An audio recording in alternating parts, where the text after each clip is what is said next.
bringing down civilization, when I talk about that, it's not a monolithic act.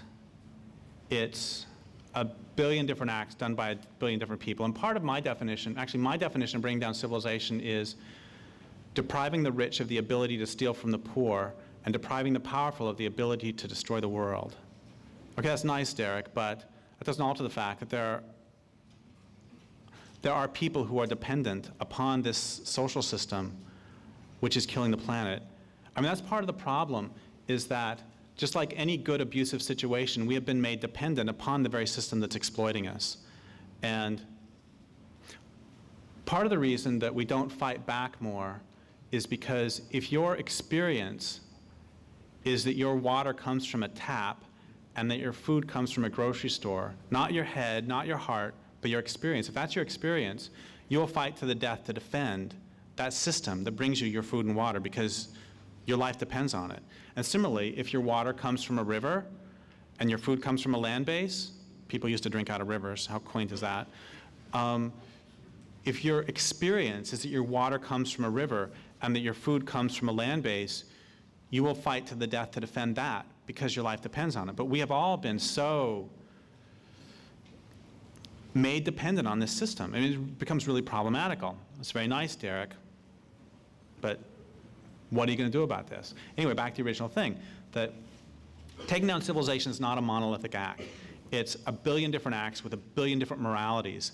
And so, for example, I don't care what your motivation is, if you blow up a children's hospital, that is an atrocity. I don't care if you're an anarcho-primitivist or if you're a member of the US military. That's just bad. There is no way you can make a moral case for blowing up a children. Oh, if you're bringing freedom and democracy to a country. Which, by the way, I figured out how to listen to George Bush's speech without going insane. Well, turn off the volume for one thing. But if you're not going to do that, another way to do it that actually makes everything perfectly clear is just do a word substitution. And I came up with this idea back when they did the whole freedom fries thing, when they changed French fries to freedom fries. It's great. All you do is word for word substitution. Every time George Bush says the word freedom, substitute the word fascism.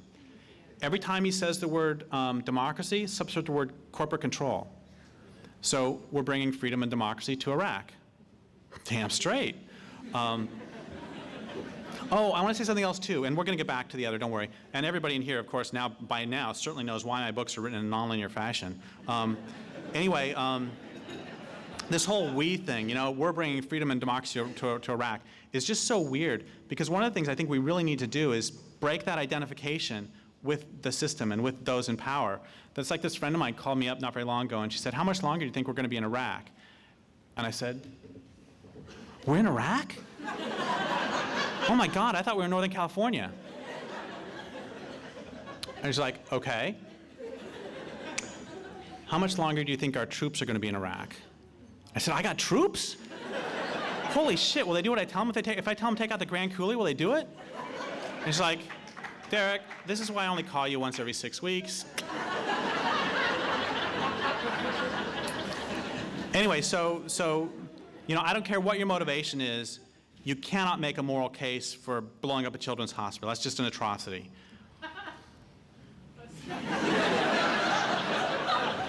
I have to admit that line has never before gotten a joke or laugh. You have to go to Nicaragua. I'm sorry? You have to go to Nicaragua. You have to go to Nicaragua. Okay. Because they destroyed some hospitals. Right.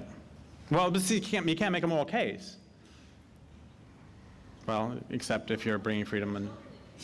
Okay, anyway, but on the other hand, it would be almost impossible to make a moral case against taking out cell phone towers. And cell phone towers are really nasty on any number of levels. They allow that jerk at the next table to yammer on when you're trying to eat. And then also, they kill between 5 and 50 million migratory songbirds every year. Cell phone towers do. And then probably worst of all, they put out those, what are they called? The electromagnetic waves, and like you got to wear the aluminum beanies, and then it's like, I always forget which side goes out. And if I put the wrong side out, it makes the voices get really disturbing. Anyway, oh, and it's actually, I lied to you. when I said it's almost impossible to make a moral case against taking out a cell phone tower, okay, I can do it. So you got this woman. She's driving along late at night, all by herself, and her car dies. Her car dies. Get that? I mean, cars don't die. They're not alive. Cars conk out. And it's like the cars outside are going, yeah, buddy, wait till you get out here. We're going to show you dying. Anyway, her car conks out, and it sort of clunks over the side of the road. And then she's got a cell phone.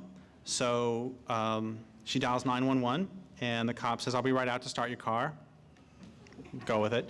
And so she's sitting there waiting, and she turns on the radio, and she hears that this homicidal maniac has broken out of the homicidal maniac place. I think it's called the White House. And he's got a hook on his arm. And he likes to kill women who cars have conked out by the side of the road. Your older siblings didn't terrorize you with that story when you were a child? Anyway, so she's sitting there waiting, and then the cop shows up and she says, show me your hands. Like, and then he starts the car forward, and she pulls away, and she pulls away, she feels this sort of clunk. And then she gets home, and she looks in the passenger side door, and there's this bloody hook embedded in the door. It scared me when I was a kid. It's a logical flaw, though. Why would he embed his hook in the door? Anyway, so thank God that she has a cell phone, because it saved her life. Thank God nobody took out that cell phone tower. But see, we can just as easily make a case for why we should take out cell phone towers. Because this woman's driving along late at night, and she decides to call her mother. And her mother rushes to the phone, because she doesn't call her mother very often. Her mother rushes to the phone, and then right when she gets to the phone, she trips and she breaks her neck. And she's able to gasp out, call 911. And so the woman calls, she has 2 cell phones, and so she dials 911, but then she's driving, but she's not holding onto the steering wheel anymore. And the car veers off the road, she runs over 3 orphans, and then runs over the last population of endangered salamander, and smacks into a tree. And the last thing she sees before she passes out is this hook gleaming in the moonlight. And the point, insofar as there is one, is that we can make up any hypothetical case we want to keep us from ever doing anything. And the truth is, once again, that on a real fundamental level, you can't make a moral case against taking out cell phone towers. Okay, that's nice, Derrick, but the truth is that when this culture falls apart, as this culture falls apart, a lot of people are going to die. Psych. Okay. My next answer is, who are we talking about? If we're talking about salmon people, they're like, bring that fucker down. Talking about polar bear people, they're like, yep. Prairie dog people, they're like, yep, yep, yep. What about subsistence farmers? Subsistence farmers around the world. It's like I asked my friend Anuradha Mittal, former executive director of Food First, if the people of India would be better off if the global economy disappeared tomorrow. And she said, of course. And some of the examples she gave is there are former granaries of India that are now exporting dog food and tulips to Europe. So there are people who are starving to death right now because where they used to get their food is now making cash crops. And of course, this happens the world over. So it depends who we're talking about. You know, it's like the indigenous people, the traditional indigenous people around the world would be better off immediately. The subsistence farmers, better off immediately. The landless being forced off their land, better off immediately. Rural poor, the world over, better off immediately. I mean, it's like, what is it? I'm going to make up this number, but it's like 30% of the people in the world have no access, have like never used electricity. It's some fairly high percentage, 30, 40%, something like that. I mean, so they're not going to be bothered one bit by the removal of the electrical infrastructure. So the rural poor, many of them would be better off immediately. The urban poor would be, well, the urban rich actually would be, I'm sorry, the rural poor would be better off immediately. The rural rich would be fine. They're going to have guns anyway. The urban poor are fucked. Well, in one sense, they would be in really bad, and of course in the long run they'd be better off because the system that's exploiting them would be gone, but in the short run they'd be really, really bad because the food is coming in to the city. But on the other hand, you want to talk about instant land reform? Remove US support for the governing people immediately, and you got instantaneous land reform. So, I don't know. And then there's also the urban rich, but fuck them, they're the problem in the first place. Anyway, but okay, that's all nice, Derek, but that's not really helpful. Okay, here's another part, is that I can guarantee, this is actually more important, I can guarantee that 100% of the problems as this culture collapses are going to be because those in power, those who are already destroying the world, attempt to maintain that lifestyle as the world collapses. At any moment, those in power, whatever that means, could choose to have a soft landing. I mean, that's one of my secret fantasies, is that suddenly we start using all of this cleverness that we think we have to actually solve problems instead of make new ones. And that, you know, the feds start paying Weyerhaeuser not to deforest, but to reforest. I mean, I don't fucking care if Weyerhaeuser still gets the money. I don't care about justice in that sense. I just want forests. And so it's like they can even give the same goddamn subsidies, the same goddamn companies, and if it was moving the right direction, I wouldn't complain. It's like we always hear that the world's running out of water. We hear that all the time. You know, people are dying of thirst because we're running out of water. Bullshit. Fucking bullshit. Goddamn, George Bush goddamn fucking bullshit. The world is not running out of water. Water is being stolen. 90% of the water that's used by human beings is used for industry and agriculture. It's like they always say, take shorter showers. Fuck. You know, all that does is annoy the people close to you. The same amount of water is used by municipal human beings as is used for municipal golf courses. Once again, 90% of the water is used for agriculture and industry. So people are not running out of water. Water is being stolen from them. And so it's like if somebody were to take out the Glen Canyon Dam, or if it were just to collapse on its own,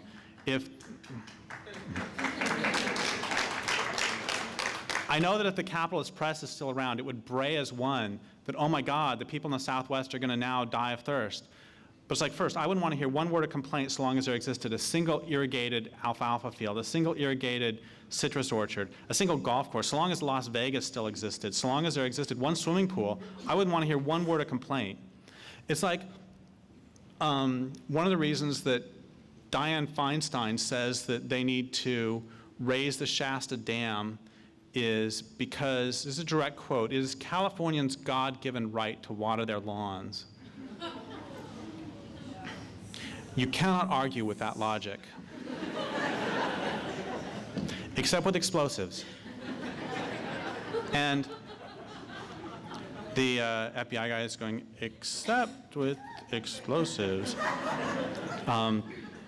So the point is that, I mean, we all know the numbers, you know, from Francis Moore Lepay and everything about how there is enough food to feed everyone, and we could have that soft landing. Those in power could choose at any moment. But it's like, that's nice, Derek, but that doesn't alter the fact that wanting to bring down civilization is going to kill a lot of people. Even if those decisions are made by those in power, it's still going to kill a lot of people. And I finally came up with an answer that I'm really happy with, and I want to share that with you now. You know, what do you do with the fact that no matter what you do, you're involved in mass murder? You know, because if you're civilized, if you're part of this system already, your hands are blood red. It's just you don't notice it usually. You know, and every action within the industrial economy is harmful, which is really fucked up too. I mean, that's another thing that's been stolen from us, is the ability to have a fine meal without it being destructive. The ability to simply live without knowing that you're destroying things by your actions. Anyway, what do you do with the fact that no matter what you do, you're involved in mass murder? And for now, I've got an answer. If you've gotten this far in this book, if you're simply anything other than entirely insensate, we probably agree that civilization is going to crash, whether or not we help bring it about. If you don't agree with this, we probably have nothing to say to each other. Hey, Lou Piniella got picked up by the Cubs. That's pretty cool. We probably also agree that the crash will be messy. We agree further that since industrial civilization is systematically dismantling the ecological infrastructure of the planet, the sooner civilization comes down, whether or not we help it crash, the more life will remain afterwards to support both humans and non-humans. If you agree with all this, and if you don't want to dirty your spirituality and your conscience with the physical work of helping to bring down civilization. Oh, did I start sneaking away again? Sorry about that. How long did I sneak away? Okay. Because I'll go back and just start over. So I'm holding in my hands the first draft of Star Wars. Anyway, if you agree with all this, and if you don't want to dirty your spirituality and conscience with the physical work of helping to bring down civilization, and if your primary concern really is for the well-being of those humans who will be alive during and immediately after the crash, then given, and I repeat this point to emphasize it, the civilization is going to come down anyway, you need to start preparing people for the crash. Instead of coming to my talks and attacking me for stating the obvious, go rip up asphalt and vacant parking lots to convert them to neighborhood gardens. Go teach people how to identify local edible plants, even in the city, especially in the city, so these people won't starve when the proverbial shit hits the fan. They can no longer head off to Albertsons for groceries. Set up committees to eliminate or, if appropriate, channel the additional violence that might break out. We need it all. We need people to take out dams. By the way, did you know that there are 2 million dams in the United States? There are 60,000 dams over 13 feet tall and 70,000 dams over 6 feet tall, which means if we only took out 1 dam a day of the 70,000, it would take us 200 years to take out all the dams. So people say to me, God, Derrick, you should just be you should be more compromising. You should compromise. Like, okay, I'll tell you what, I'll compromise. 4 dams a day, it's only gonna take 50 years. Anyway, we need people to take out dams. We need people to knock out electrical infrastructures. We need people to protest and to chain themselves to trees. We also need people working to ensure that as many people as possible are equipped to deal with the fallout when the collapse comes. We need people working to teach others what wild plants to eat, what plants are natural antibiotics. We need people teaching others how to purify water, how to build shelters. All this can look like supporting traditional local knowledge. It can look like starting rooftop gardens. It can look like planting local varieties of medicinal herbs. And it can look like teaching people how to sing. The truth is that although I do not believe that designing groovy eco-villages will help bring down civilization, when the crash comes, I'm sure to be first in line knocking on their doors asking for food. People taking out dams do not have a responsibility to ensure that people in homes previously powered by hydro know how to cook over a fire. They do, however, have a responsibility to support the people doing that work. Similarly, the people growing medicinal plants in preparation for the end of civilization do not have a responsibility to take out dams. They do, however, have a responsibility at the very least to not condemn those people who've chosen that work.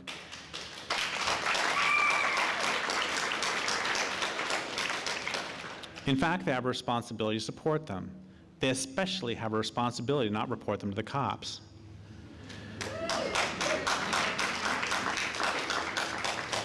It's the same old story.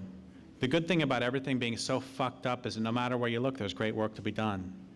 Do what you love, do what you can, do what best serves your land base. We need it all. That doesn't mean that everybody taking out dams and everybody working to cultivate medicinal plants are working toward the same goals. It does mean that if they are, each should see the importance of the other's work. Further, resistance needs to be global.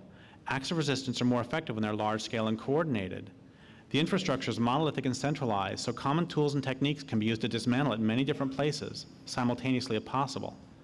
By contrast, the work of renewal must be local. I have a new catchphrase, which is dismantle globally, renew locally.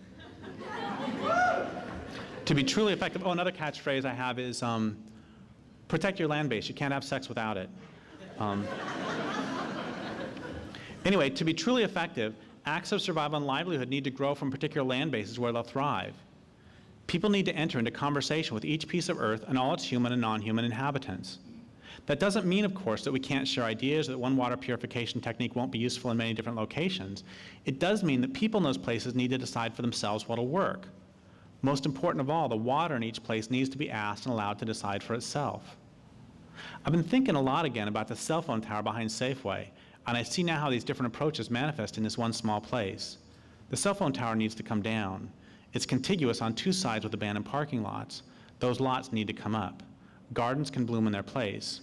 We can even do our work side by side.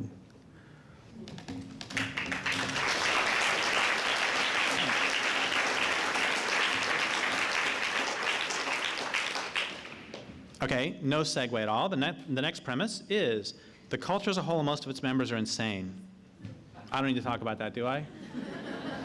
The culture is driven by a death urge, an urge to destroy life.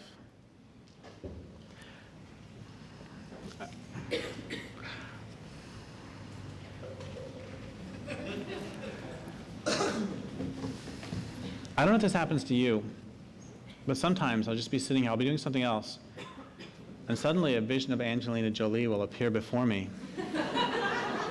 There's a couple of people turned around and looked. And she'll stand there, just sort of suspended in space. Makes me happy. It used to scare me back when she was with Billy Bob, because they weren't good for each other. You know that each one had a vial of the other's blood around their neck? It's really creepy. And then you know where she has his name tattooed? I'll bet she was wishing his name was Bob, or Ed. Bob is better than Billy Bob, actually. Speaking of genitals, did you know that Nicole Kidman does not like to wear underwear? I read that in the newspaper, so it must be true. Does anybody know what's the indigenous name for this place right here? Do you know what the indigenous name for this place is? That's the people, right? Oh, yes, that's the people that live. Okay. The land of the Chinook. I'm sorry? The land of the Chinook. The land of the Chinook. And what is that name in the indigenous language? Like where I live is called Tutnes in the Tolowa language. It means meadow long. That's the particular place I live, which I'm not like showing this off. It's like, it took me 3 years or 4 years of living there, and I finally just asked one, and a Tolowa person. So the point is, I'm sorry? Use the mic. Sorry. The point is that it is literally insane that I know what is on Angelina Jolie's genitals and what is not on Nicole Kidman's, but it took me about 3 or 4 years of living where I do to learn that there was a massacre of about 250 Indians about 2 miles from where I live at a place called Yantakit. Another massacre of another 100 Indians or so at a place called Hawanket right over here. And then right over here there was another massacre at a place called Achilet. And I mean, it's crazy that I know that, by the way, oh God, so you're all here instead of watching the World Series. That's pretty fucking cool. What was the score before you left? Oh, I keep moving away, sorry. I can just hold it. Yeah, yeah.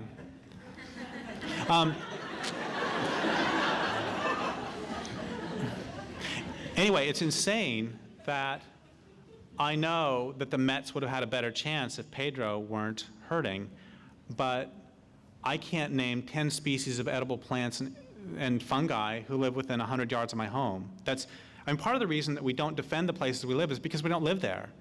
We live with Brad and Angelina, and we live with Pedro and his hurt hip and his hurt toe, and we live with Kenny Rogers and the smudges on his hands. And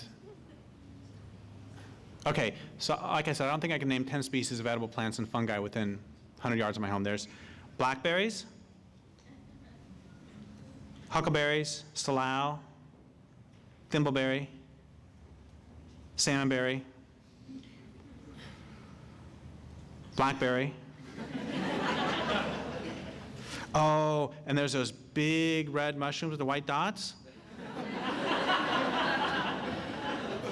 I was thinking, if I ate one of those, I could take out a dam all by myself. I I could take out a dam with one finger.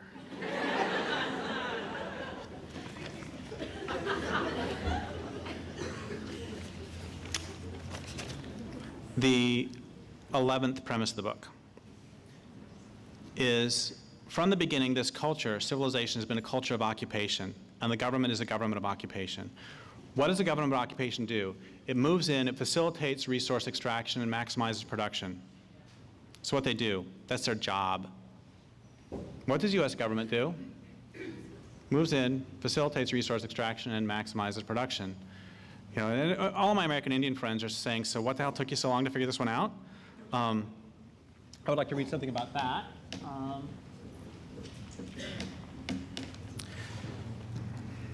Okay, if Nazis or other fascists took over North America, what would we all do? Oh, we'd watch television, by gum. What would we do if they implemented Mussolini's definition of fascism? Fascism should more appropriately be called corporatism because it's a merger of state and corporate power. And what would we do if they then instituted laws allowing them to put a significant portion, say 1/3, of all Jewish males from the ages of 18 and 35 into concentration camps? What if this occupied country called itself a democracy, but most everybody understood elections to be shams, with citizens allowed to choose between different wings of the same fascist or following Mussolini corporate party? It's like, you know, the capitalist press used to just laugh and laugh and laugh that the Soviet Politburo was made up of like 99% members of the Communist Party. It's like, okay, so the US Congress and House of Representatives is made up of what percent of members of the Capitalist Party? I think it's about 99%, with 1% absent. What if anti-government activity was opposed by stormtroopers and secret police? Oh, that's another of my secret fantasies, is the next time there's one of those like big WTO meetings or something, that the cops will turn around and they'll start shooting at the WTO representatives. We all have our fantasies. Because of course they have much more in common with us as in terms of class interest than they do with their masters. But the reason, of course, that can't happen is because the violence is only allowed to flow down the hierarchy, and for them to shoot at their masters would be violence flowing up the hierarchy. Anyway, what if anti-government activity was opposed by stormtroopers and secret police? Would you fight back? If there already existed a resistance movement, would you join it? Substitute the word African American for Jewish and ask yourself the same question, because of course about 1/3 of all African American males in the ages of 18 and 35 are under so-called criminal justice supervision. Anyway, would you resist if the fascists irradiated the countryside and poisoned food supplies, made rivers unfit for swimming and so filthy you wouldn't even dream of drinking from them anymore? What if they did that because, hell, I can't finish that sentence, because no matter how I try, I can't come up with a motivation good enough even for fascists to irradiate and toxify the landscape and water supplies? If fascists systematically deforested the continent, would you join an underground army of resistance, head to the forest, and from there to boardrooms in the halls of the Reichstag to pick off the occupying deforesters, and most especially those who get them their marching orders? I mean, what would we all do if space aliens came down, that's where they come from, if aliens came down from outer space and they started to vacuum the oceans, and they were putting dioxin in every mother's breast milk, and they were just, you know, clear-cutting the planet, they were changing the climate, and they were giving us like cool computer games and stuff. You know, what would we do? You know, I mean, we would grab our camo outfits, we would grab our AK-47s, and wrong audience. So am I like the only person here with an AK-47? I shared the stage with Ward Churchill a while ago, and I said the same thing. Am I the only person here with an AK-47? He was out in the audience when I was doing my talk. I said, am I the only person here with an AK-47? Just silence from the audience. And I hear this voice go, nope.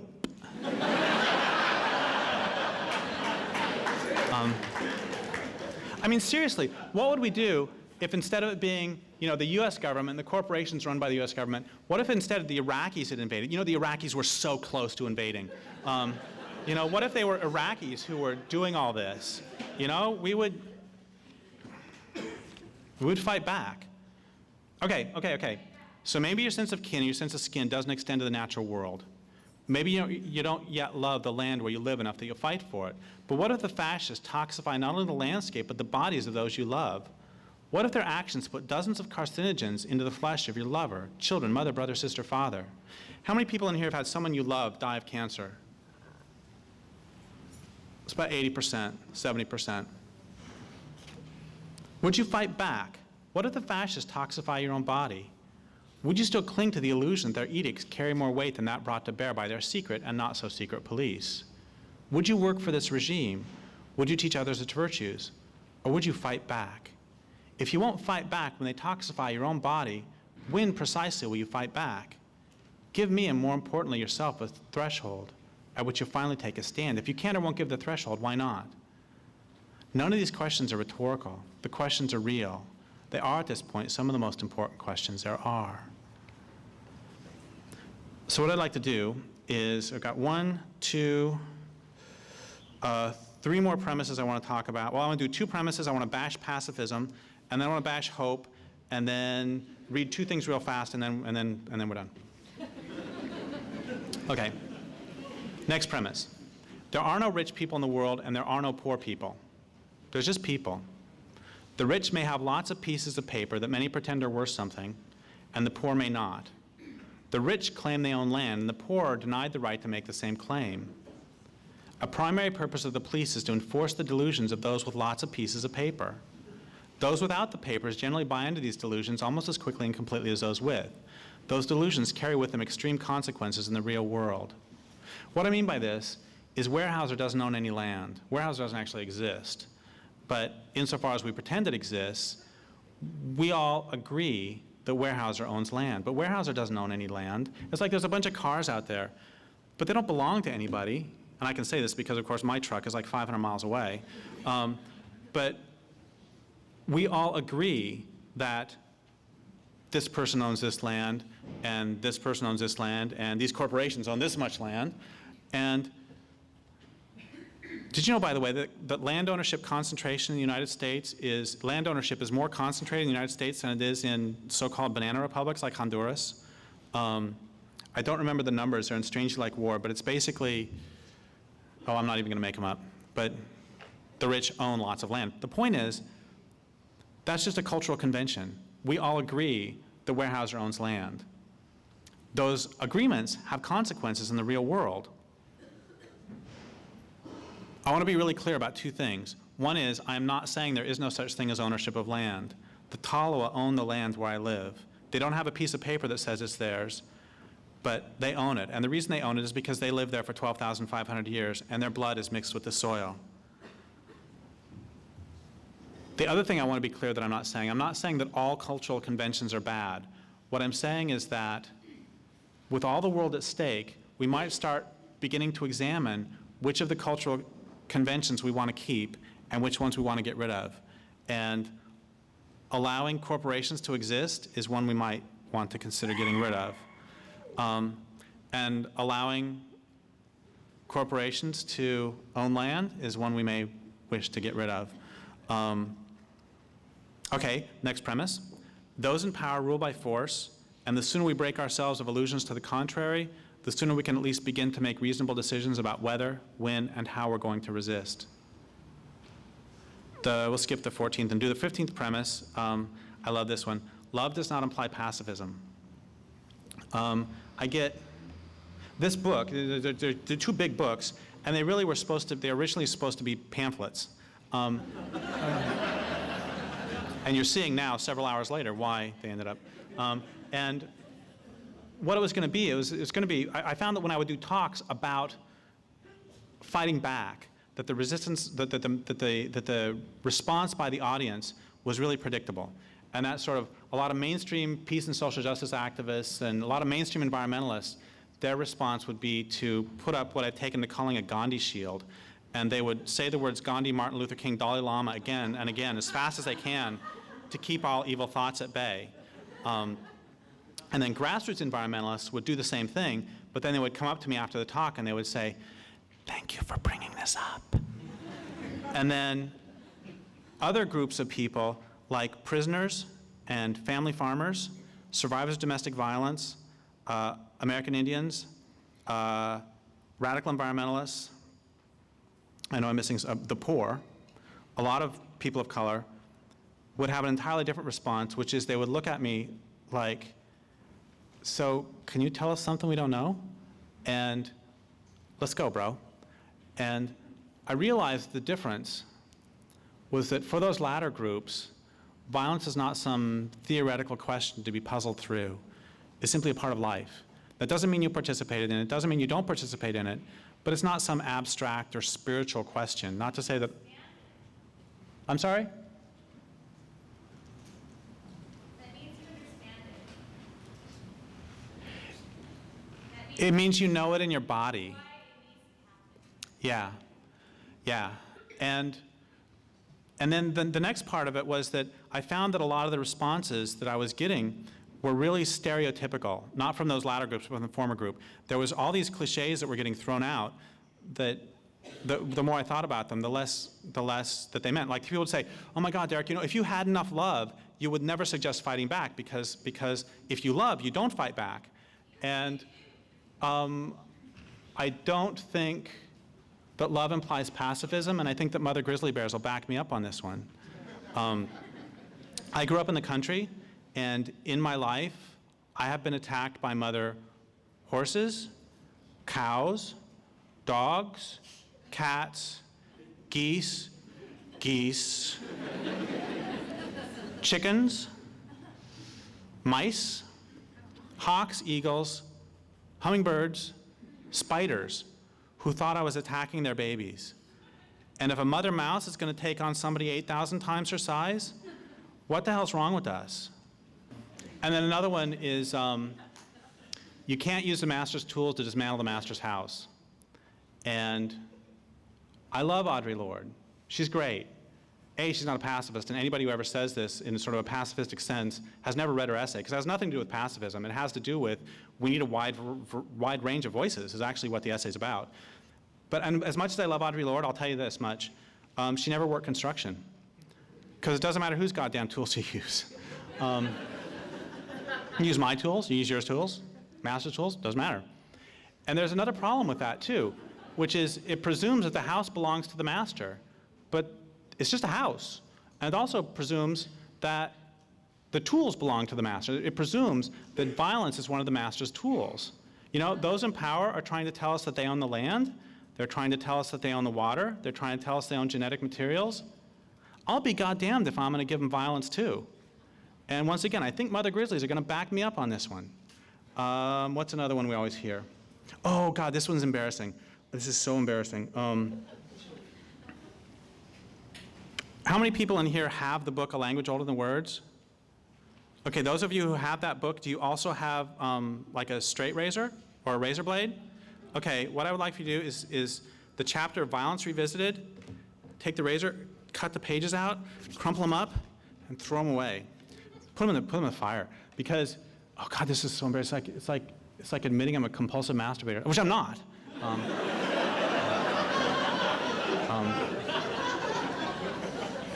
Okay, in that book, in that chapter, oh God, this is terrible. I say that if you fight back, you run the risk of becoming like they are. Oh my God, it's like that's so stupid. I mean, does that mean that the woman who kills a rapist runs the risk of becoming a rapist? Does that mean that the tiger who kills a zookeeper runs the risk of becoming a zookeeper? Does that mean that Tecumseh ran the risk of becoming like the people who were stealing his land? It makes no sense. Or what's another one? Oh, this is the best one. And then I'll bash hope for a while. Violence never accomplishes anything. Okay, so if violence never accomplishes anything, what that means is that all the Africans who came over on the Middle Passage, they just jumped on the ships. And then when they're over here, they just worked in the fields for the hell of it. And what this means is that the American Indians, they just saw the white people and they said, hey, you want some land? Your way of living is way better than ours, so just take it. You'll treat it better than we do. And there's this great line by Robin Morgan. She says, anywhere in the world, any woman can be walking alone late at night, and if she hears footsteps behind her, she has reason to be afraid. And she calls that the democracy of fear. Do not fucking tell me that violence doesn't accomplish anything. It has systematically terrorized half of the population of human beings. And violence is dreadfully, dreadfully effective. That's why they use it.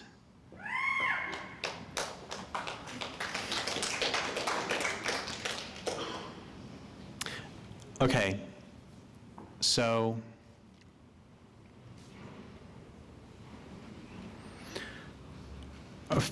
a few years ago, I got a call from a friend of mine who works on toxics issues in Northern California, and she was crying, and she said, "This work's getting to me. It's breaking my heart, this environmental work. I can't take it." I said, "Yeah, this work really can get to you. It'll break your heart for sure. It'll do that." And then she said, "Dominant culture hates everything, doesn't it?" I said, "Yeah, it does, even itself." She said, "It has a death urge, doesn't it?" I said, "Yeah, it does." She said, "Unless it stops, it's going to kill everything on the planet, isn't it?"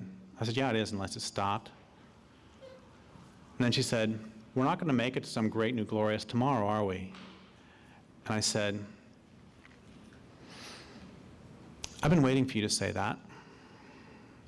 And the reason I said that to her is because about 12 or 13 years ago now, I was undergoing a similar collapse where I was just bursting into tears several times a week over the death of the salmon, sturgeon,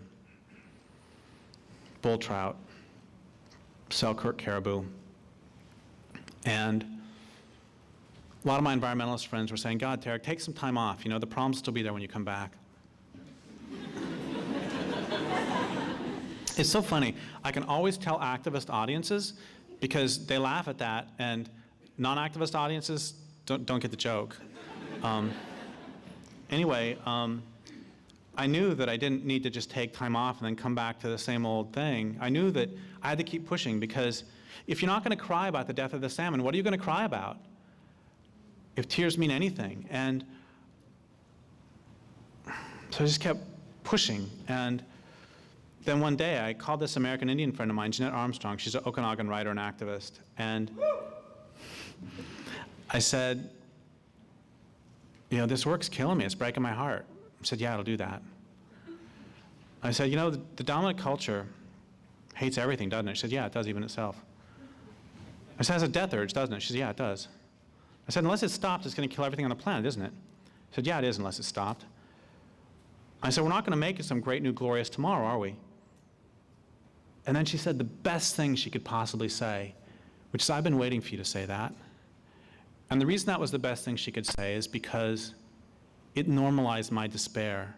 It let me know that despair is an appropriate response to a desperate situation. And it let me know that sorrow is just sorrow and pain is just pain. And it's not so much the sorrow or even pain that hurts as it is my resistance to it. I can hold in my heart the understanding that we're really fucked and that life is really good. Okay, and I mean, there's this idea that if you really start to internalize how bad things are, that you have to walk around being miserable all the time. And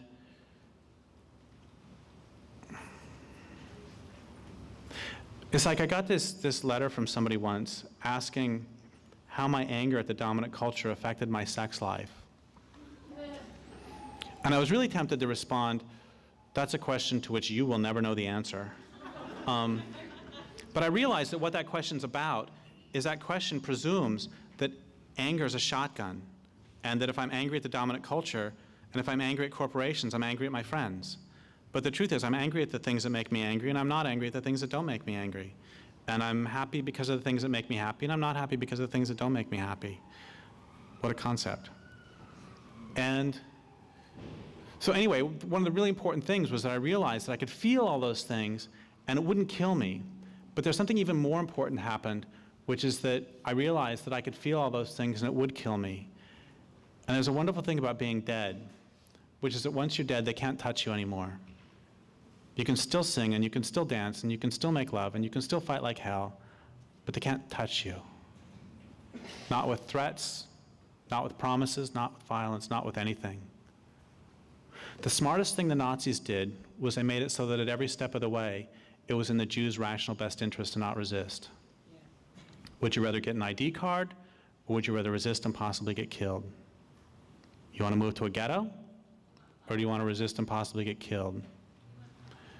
Do you want to get on a cattle car, or do you want to resist and possibly get killed? You want to take a shower, or do you want to resist and possibly get killed? At every step of the way, it was in their rational best interest to not resist. But I'll tell you something very important, which is the Jews who participated in the Warsaw Ghetto Uprising had a higher rate of survival than those who went along. The Jews who participated in the Warsaw Ghetto Uprising had a higher rate of survival than those who went along. The Jews who participated in the Warsaw Ghetto Uprising had a higher rate of survival than those who went along. Take the streets! Don't stop there. Keep that in mind over the next 10 years. Part of the reason that my mother stayed with my father was because there weren't battered women's shelters in the 50s and 60s. But another part of the reason that she stayed with him was because of the false hope that he would change. And false hopes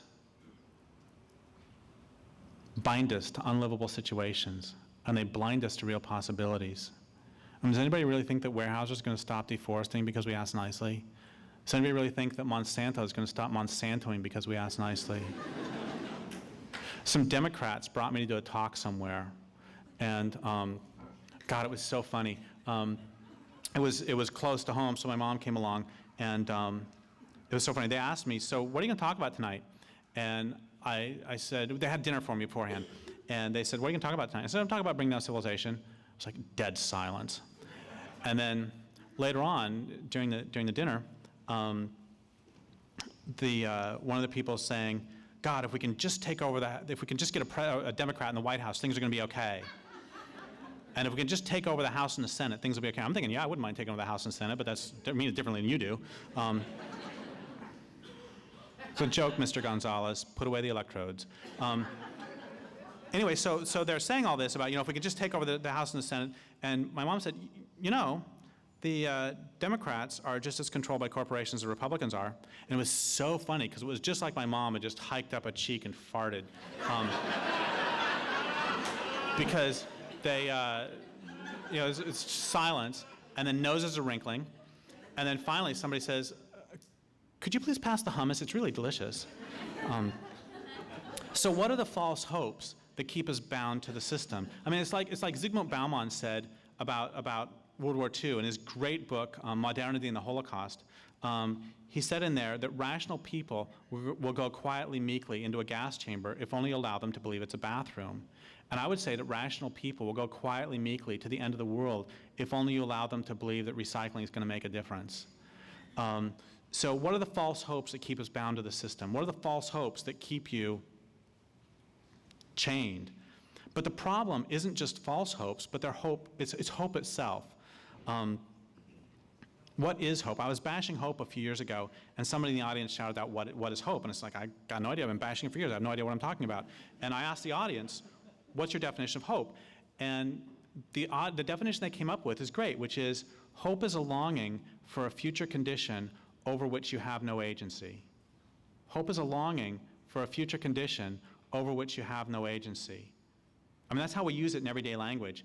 I mean, I don't hope that I eat something else tonight, 'cause I'm kind of hungry. I mean, I know men are supposed to be afraid of commitment, but I'm going to just say this in public, that I am going to eat tonight. In fact, I don't even need to commit to it. I'm just going to do it. On the other hand, the next time I get on a plane, I hope it doesn't crash, because once I'm in the air, I have no agency. The point is that when we say, I hope that coho salmon survive, what we're saying is I have no power.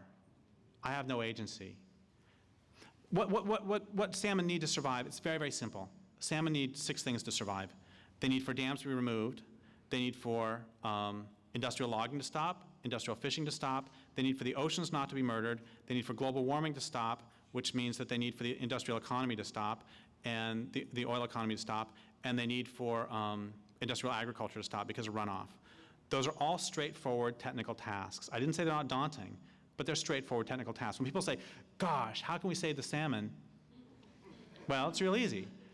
What is impossible is to save the salmon and keep dams, industrial logging, industrial fishing. That is not possible. And so, once again, okay, if I say I hope that salmon survive, what I'm saying is I have no power. I do not hope that coho salmon survive. I will do whatever it takes to make sure the dominant culture doesn't drive them extinct. If they want to go because they don't like how they're being treated, and so they want to go away, I will say goodbye and I will miss them. But if they do not want to go away, I will not allow the dominant culture to drive them extinct. I will do whatever it takes. Okay, I want to read two things. One of them is a section that I think is the best written section in Endgame, and I actually didn't write it. It was written by a stream near my home. I was trying to write, for several days, I was trying to write, what would it be like to be a river? And I'm trying to write this for several days, and I finally realized how stupid that is, because why would I write what it's like to be a river? It's like, why would I write what it's like to be a woman when I can just ask you? So I go down to this stream, like 20 yards from my home, and I say, what is it like to be you? Which, by the way, I think is the fundamental question in relationships, and I don't think we ask that often enough, of lovers. What is it like to be you? Or of mountains, or of dogs, cats, salmon, anybody. What is it like to be you? Anyway, so I went down to the river, to the stream, I mean, and I said, what's it like to be you? Oh my God, literally 5 seconds, and this whole thing just poured out. I ran inside as fast as I could and wrote it, except one thing. I was running into the house, and the forest I was running through was like, hey, hey, hey, what's it like to be us too?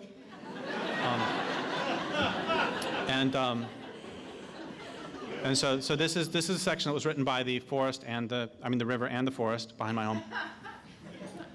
Pretend you are a river. Pretend you are the mist who falls so fine, so gentle, that nothing separates water and air. You are the rain who falls in sheets, explodes onto the ground to leave pocks and puddles. You're the ground who receives this water, soaking it up, taking it in, carrying it deep inside. You are the cracks and fissures where the waters accumulate, flow, fall to join more water and more, in pools and rivers who move slowly through cavities, crevices, pores.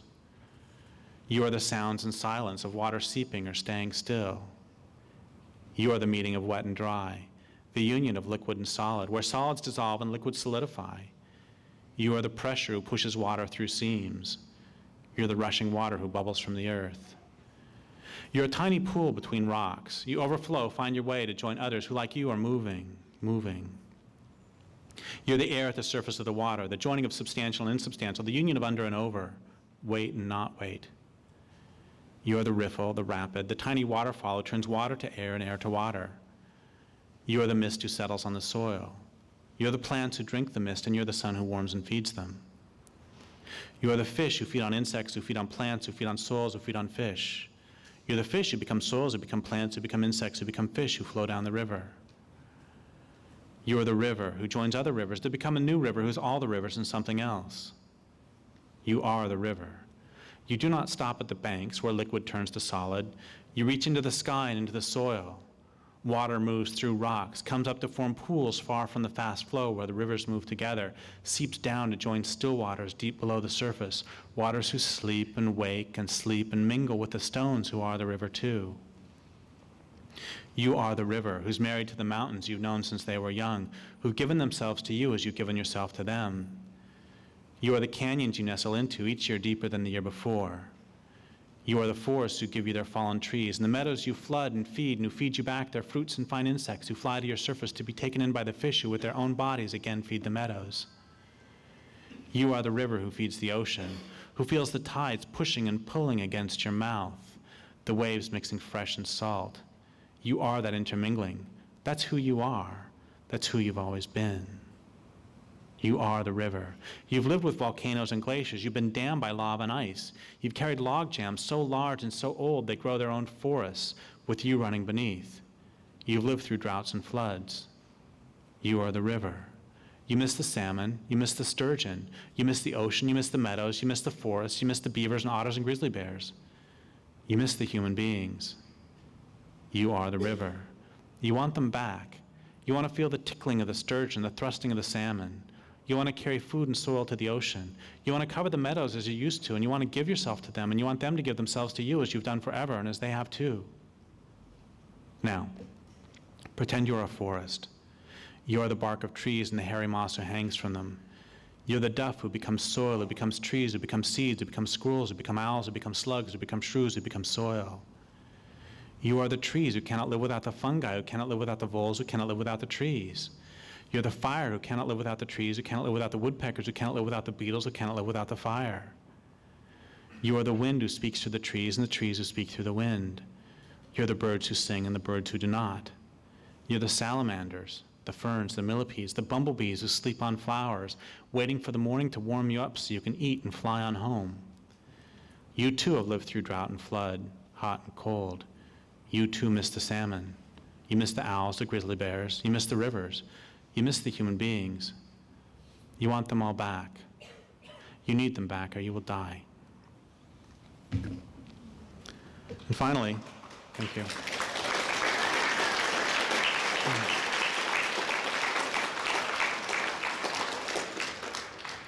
Finally, I want to talk very briefly about a tradition of the Cheyenne dog soldiers. It's called the picket pin and stake. Before a battle, a few of the bravest Cheyenne dog soldiers would be chosen to wear sashes of tanned skins called dog ropes.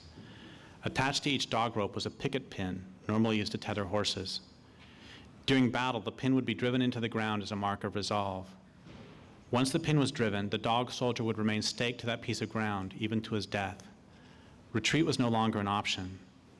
The pin could only be removed when everyone was again safe, or when another dog soldier relieved him of his duty. It is time. I have driven my picket pin. I am staked out and willing to give in no more. Where will you drive your own picket stake? Where will you choose to make your stand? Give me a threshold, a specific point at which you'll finally stop running, at which you'll finally fight back. Stand with me. Stand and fight. I am one. We would be two. Two more might join and we would be four. When four more join, we will be eight. And we will be 8 people fighting whom others will join, and then more people and more. Stand and fight. The questions before each of us now are, what are your gifts and how can you use them in the service of your land base? What can you do? What does your land base most need from you? How can you achieve it? What do you want to do? And right now, perhaps most important of all, what are you willing to do? People ask me all the time, what do you want us to do with all this analysis? What do you want us to do?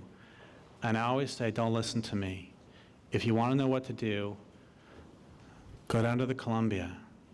I don't know how to live sustainably. The Columbia does. It knows how to live here. It's lived here a very long time. If you want to know what to do, go down, ask the river. It'll tell you. And the real question is, are you willing to do it? Thank you very much.